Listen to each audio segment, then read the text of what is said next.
election. Sijui kama inakuwaga namna hii throughout ama ni wakati ya mvua. So karibu nianze kusema nitafutiwe shamba. Tukaona maembe, tukaona watu na tukafurahi sana. Kwa hivyo sisi tumekuja tu kwa sababu ya hiyo urafiki na kusema poleni kama familia, na tunaomba Mwenyezi Mungu ampatie nguvu ya kukubali na kuitikia yale Mungu ametenda. Viongozi wameongea mambo mingi sana hapa, mimi naunga yote mkono. Sisi tuko katika harakati za kutengeneza urafiki wa maana.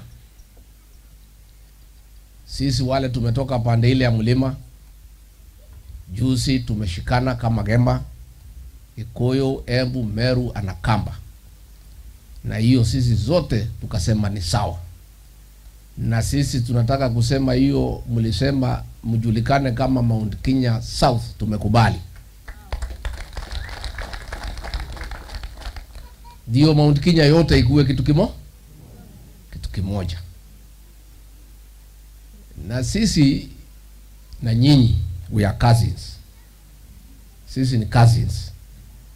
Hata tunashangaa ni nani alikuja katikati yetu, tumekuwa hatutembei pamoja. Hii miaka yote tukienda pande hii mnaenda pande hii.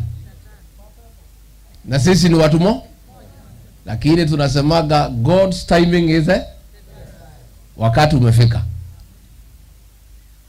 Sisi tuko na shukurani kubwa sana wa jamii ya Wakamba kwa kiongozi wetu Kalonzo Musyoka Stephen, kwa chama cha Wiper, kwa maseneta hawa wetu, kwa wabunge wetu.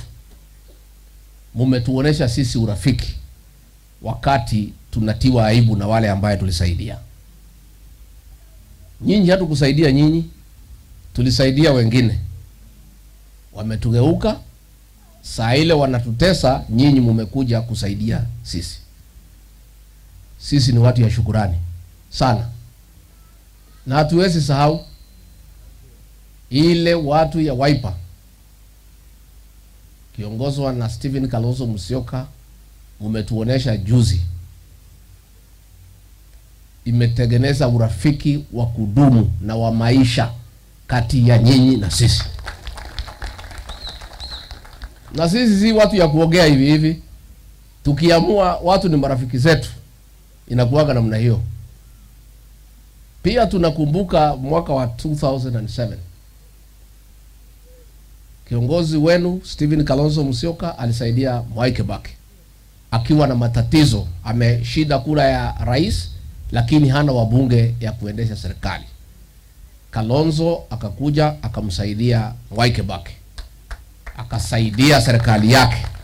Na hiyo serikali ya Kibaki na Kalonzo ndio ilifanya ile maendeleo ya uchumi haijaonekana Kenya tangu independence.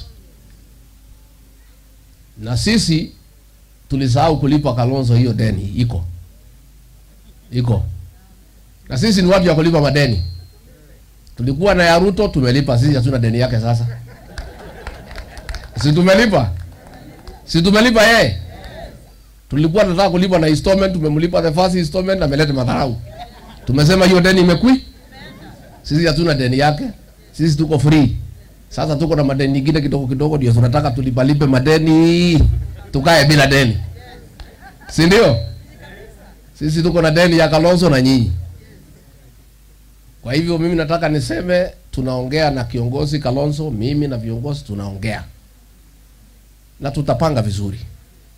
Na Wakenya wengine, kina Eugene Wamalwa, wengine kila pahali huko Masaini.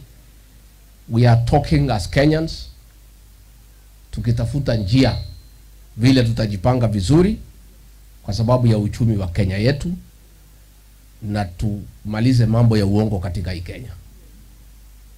Tunataka hii Kenya isonge mbele. Yangu tu ni kuomba nyinyi watu ya Ukambani,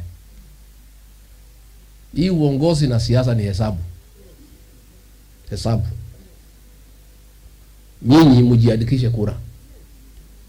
Vile nominated MCA amesema hapa, huyo mama ameongea vizuri. Amesema Uongozi ni kujiandikisha kura na kupiga.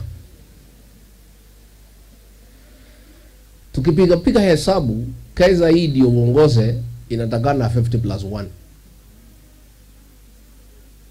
Na nyinyi lazima muongeze kura yenu sasa.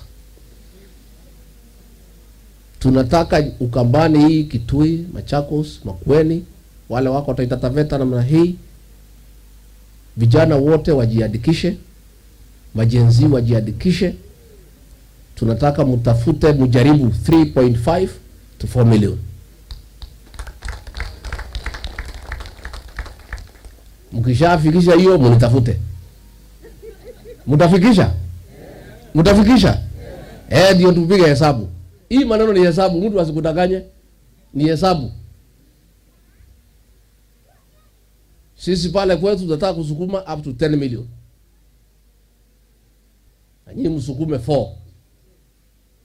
Wengine wasukume. I want to challenge you, mjue kama mnataka tukue pamoja kwa serikali. Hii serikali haiwezi kukuta wewe ukiwa kwa nyumba. Lazima mtoe watoto waende wajiandikishe kura.